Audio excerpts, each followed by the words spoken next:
योगी सरकार मुर्दाबाद मुर्दाबाद मुर्दाबाद। बस राज को रिहा करो, रिहा करो, रिहा करो। आप अंदर आ गए हैं, आपके बाकी साथी नहीं आ पा रहे अभी तक। पुलिस रोकने की लगातार कोशिश कर रही है, इसलिए साथी नहीं आ पा रहे हैं। जंतर मंतर एक ऐसा जगह है जहाँ पे मतलब कोई भी प्रोटेस्ट कर सकता है। अब यहाँ पे भी अब चौकसी लगाई जाएगी तो ये सोचने वाली बात है, लोकतंत्र कहाँ बचा हुआ है। स्टूडेंट जिनके माँ बाप है यहाँ पे, उस स्टूडेंट को जो पीएचडी दिल्ली विश्वविद्यालय हंसराज कॉलेज का स्टूडेंट, उसको उठा के, ये माँ है उनकी, ये माँ है उनकी, पढ़ते हुए उसके घर से उठा के ले जाते हैं। से उसने थाना में लेके यहाँ पे बेल्ट से पिटाई किया गया उस बच्चे को। मैं जेल में मिलने गए थे, मेरे बच्चे का उसने देखा उसकी हालत क्या रही होगी। 10 पुलिस वाले उसमें से बेल्ट को मारे मैंने। यूपी पुलिस का कहना है कि पाकिस्तान से जुड़े लोग थे। तो प्रूफ तो कर दे, प्रूफ तो करना ही पड़ेगा। जो बच्चा घर में पढ़ाई कर रहे हैं वो कर रहे हैं, यहाँ पीएचडी का छात्रा है तो वो कैसे पाकिस्तान का कनेक्शन, तो उसको प्रूफ तो दिखाना चाहिए ना। नमस्कार, 4PM न्यूज़ नेटवर्क देख रहे हैं आप और मैं हूं आपके साथ शाहीन खान। इस समय हम दिल्ली के जंतर मंतर पर मौजूद है, जहां एक तरफ आप तमाम मजदूर वर्ग के लोग देख सकते हैं जो इस प्रोटेस्ट स्थल पर आना चाहते हैं। दूसरी तरफ प्रशासन तैनात है जो फिलहाल यहाँ पर रोका जा रहा है। आपको बता दें, पिछले दिनों जिस तरीके से उत्तर प्रदेश के नोएडा में मजदूरों का प्रदर्शन हुआ, उसके बाद प्रदर्शन हिंसा में बदल जाता है और एक तस्वीर सामने आती है कि किस तरीके से आगजनी होती है और उसके बाद से पुलिस कार्यवाही में कई बेकसूर लोगों को, मजदूरों को, कई नौजवानों को उठाया जाता है और वो उस मुद्दे को लेकर के यहाँ प्रदर्शन किया जा रहा है कि कैसे मजदूरों को गिरफ्तार किया गया, उनको रिहा कराने के लिए। देखिए, मांग लगातार यहाँ पर उठ रही है। योगी सरकार मुर्दाबाद मुर्दाबाद मुर्दाबाद। बस राज को रिहा करो, रिहा करो, रिहा करो। रिहा करो। तो देखिए, रिहाई की मांग की जा रही है क्योंकि इस पूरे प्रोटेस्ट के बाद पुलिसी कार्यवाही में तमाम जो वर्कर्स एक्टिविस्ट थे उनको गिरफ्तार किया गया। उसके बाद कई वर्कर्स को गिरफ्तार किया गया, कई नए मालिक को गिरफ्तार किया गया। ये खुद हमने आप लोगों को दिखाया और अब उसके बाद ये लोग जब यहाँ पर आना चाह रहे हैं तो इन लोगों को रोका जा रहा है, ये कहते हुए कि इनके पास परमिशन नहीं है, इजाज़त नहीं है। लेकिन बड़ी संख्या में यहाँ पर लोग पहुँचे हैं अपनी बात को रखने के लिए। देखिए, यहाँ पर महिलाएँ हैं जो यहाँ पर पहुँची हुई हैं और हम ये आपको लगातार दिखा रहे हैं कि कैसे देख सकते हैं आप, पुलिस और जो लोग प्रदर्शन ऑर्गेनाइजेशन है, जो ऑर्गेनाइजर्स है, वो लोग यहाँ पे पहुँचे हैं, बातचीत करने की कोशिश कर रहे हैं अंदर आने के लिए, कुछ सहमति बन सके। लेकिन यहाँ इस मीनवाइल हम आपको दिखा रहे हैं कि कैसे जस्टिस के लिए अब यहाँ पर आवाज़ें तेज़ हो रही है। योगी सरकार के खिलाफ यहाँ पर आवाज़ सीधे तौर पर दिख रही है, मोदी सरकार के खिलाफ भी नारेबाजी की जा रही है। एक तरफ लगातार देखिए अभी मजदूरों को लेकर के सरकार के अलग अलग दावे हैं, लेकिन यहाँ पर मजदूर कार्यकर्ता रुपेश रॉय को रिहा करो, ये बात की जा रही है। आप अंदर आ गए हैं, आपके बाकी साथी नहीं आ पा रहे अभी तक। पुलिस रोकने की लगातार कोशिश कर रही है, इसलिए साथी नहीं आ पा रहे हैं। हाँ। हम लोग ये जो प्रोटेस्ट कर रहे हैं ये हम लोग इसलिए कर रहे हैं क्योंकि लगातार जो है जो भी पत्रकार हैं, चाहे छात्र हैं, नौजवान हैं, उनको गैर कानूनी तरीके से जो है उनको मतलब पकड़ा जा रहा है। क्या परमिशन नहीं है आप लोगों के पास यहाँ पर? नहीं, हम लोग प्रोटेस्ट के लिए देखिए कहीं भी कोई भी आदमी अपने इस देश में जो है अपनी आवाज़ को बुलंद कर सकता है। हाँ।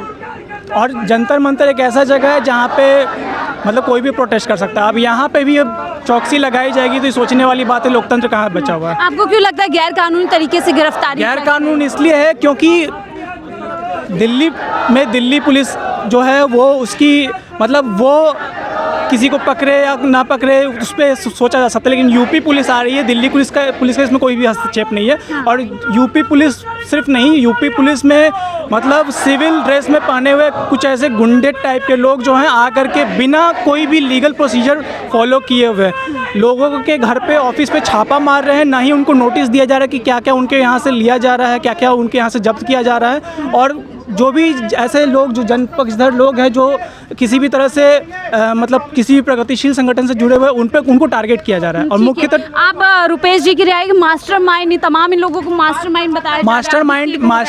मास्टरमाइंड मीडिया इसको पोर्ट्रे करी है और पुलिस और ये लोग इंतज़ार कर रहे हैं कि मीडिया इसको इतना ज़्यादा हाइप बना दे कि जनता में ये मतलब लोग उसको उस तौर पे देखना शुरू कर जैसे सरकार चाहती है, इसीलिए ये किया जाए। तो आप देख सकते हैं यहाँ तस्वीरें।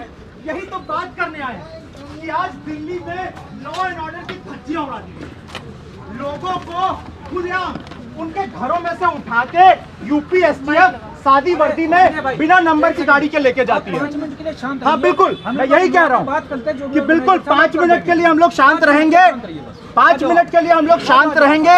और हम ये बस बता रहे हैं कि हमारे फोन इसलिए बंद है क्योंकि इल्लीगली बिना सीजर मेमो के, कानून है ना कि अगर पुलिस किसी वजह से उनको कोई फोन या कोई सामान सीज करने की जरूरत है तो वो सीजर मेमो देती है, पर बिना सीजर मेमो के सामान लेके लड़कियों को उनको घर से उठा के, और यहाँ स्टूडेंट जिनके माँ बाप हैं यहाँ पे, उस स्टूडेंट को जो पीएचडी दिल्ली विश्वविद्यालय हंसराज कॉलेज का स्टूडेंट, उसको उठा के, ये माँ है उनकी, ये माँ है उनकी, पढ़ते हुए उसके घर से उठा के ले जाते हैं।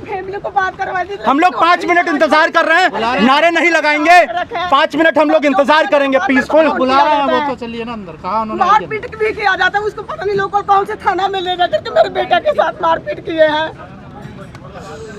इतना यूपी पुलिस सरकार बर्बाद मेरे बेटे के साथ किए हैं। मतलब आप लोग जो मीडिया से हैं, बच्चा पढ़ाई कर रहा है, उसको आके 10 पुलिस और सिविल ड्रेस में पुलिस, हिमांशु ठाकुर का मम्मी हूँ मैं।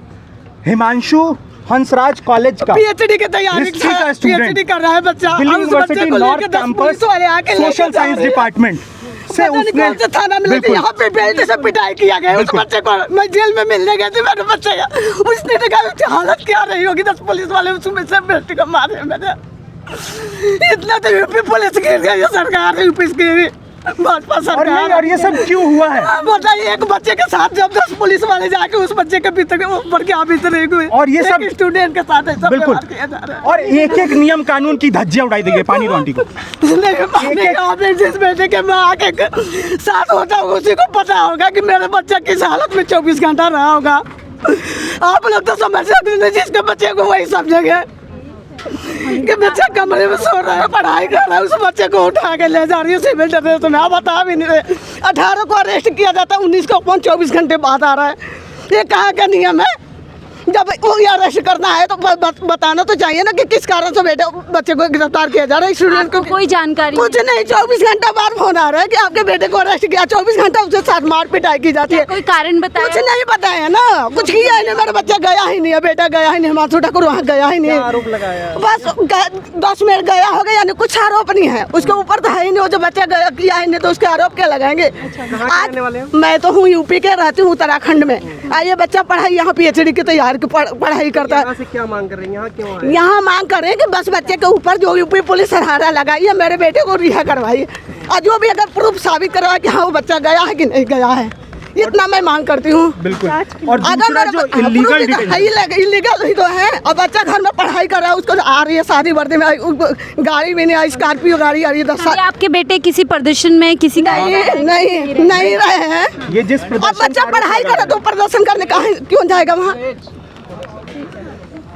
तो आप लोग प्रोटेस्ट की यहाँ परमिशन नहीं मिल रही है?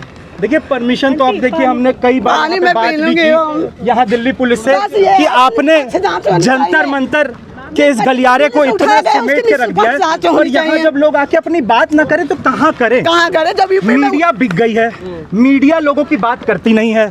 आप लोग जो कुछ चैनल हैं इंडिपेंडेंट, अगर उनको छोड़ दिया जाए तो जो मेन स्ट्रीम मीडिया है वो जैकेट पहन के रॉकेट में उड़ जाती है, या फिर सीधे दलाली करने लग जाती है, या फिर मतलब इस पूरे घटना में हिमांशु को वो क्या बता रही है, हिमांशु की डायरी में मिला ब्लूप्रिंट।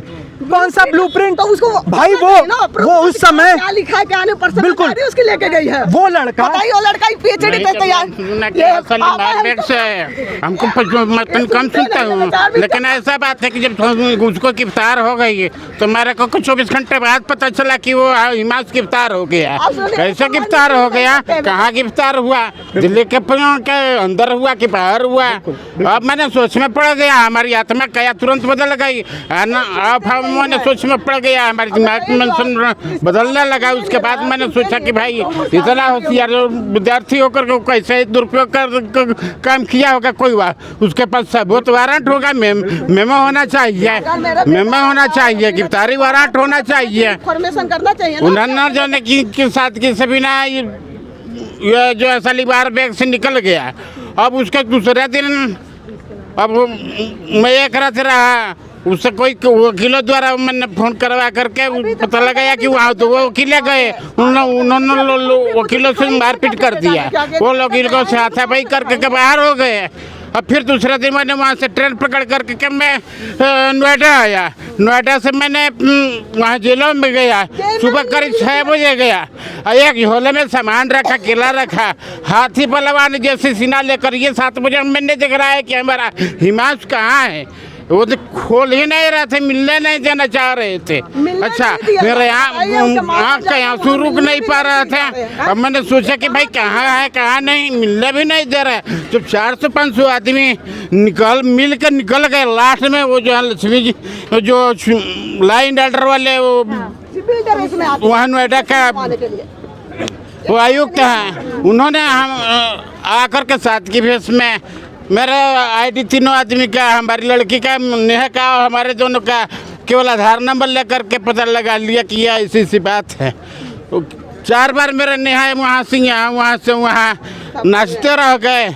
केशवानंद जी भी आ गए। यूपी पुलिस मनमानी कर रही है, मनमानी तरीके से तो कर रही है। बच्चे हाँ, मनमानी नहीं, गुंडागर्दी कर, मनमानी नहीं तो गुंडा। और आप लोग जो पूछ रहे थे ना कि हम लोग यहाँ क्यों आए, हम लोग यहाँ सबसे पहले तो इसलिए आए हैं कि हम लोग दिल्ली पुलिस से कहना चाहते हैं कि दिल्ली के एक यहाँ पर रहने वाले निवासी के तौर पे क्या दिल्ली पुलिस दिल्ली के निवासियों को जो सिक्योरिटी दे सकती है या नहीं।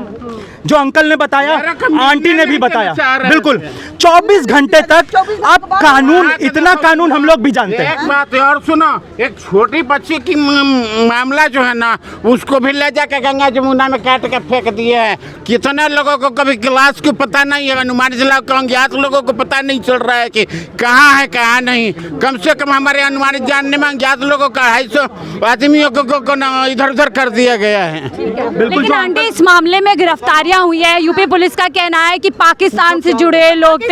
तो प्रूफ तो कर दे, प्रूफ तो करना ही पड़ेगा। जो बच्चा घर में पढ़ाई कर रहे हैं, वो कर रहे हैं, यहाँ पीएचडी का छात्रा है, तो वो कैसे पाकिस्तान का कनेक्शन, तो उसको प्रूफ तो दिखाना चाहिए ना। आज इतने साल, इतने दिन हो गया, क्यों नहीं दिखा रहे कि आपके बेटा ने क्या किया, FIR दर्ज क्यों नहीं दिखाए। FIR दर्ज दिखानी चाहिए ना कि आपके बेटे ने किए हैं, वो दिखाई नहीं। बचाने के लिए गलत गलत बता, जब मेरा बेटा गलत ही ना तो अपने तो गलत बताएंगे ही ना कि आपका बेटा ये किया, तो वो क्या, तो प्रूफ करके दिखाओ। प्रूफ तो करके दिखाना चाहिए ना। जब मिलने जा रहे तो मिलने नहीं दिया जा रहा है। बताइए। ये उत्तर प्रदेश पुलिस से बातचीत करने, योगी सरकार से बातचीत करने की कोशिश की। कोशिश जब नंबर मिलेगा तब तो बात, जब बेटे से ही नंबर नहीं मिलने दिया जा रहा तो योगी वो कहाँ से मिलेगा। योगी जी तो दरबार लगाते हैं, जनता दरबार लगाते। मैं यहाँ नहीं ना रहती हूँ, मैं उत्तराखंड में रहती हूँ। जब नंबर मिलेगा, कुछ बात कहीं होगी तब तो मैं लगाऊंगी। पुलिस कुछ नहीं बता रही है, बोल तो रही कि बच्चे से जब नहीं मिलने दिया जा रहा तो पुलिस क्या बताएगी, ये बताइए।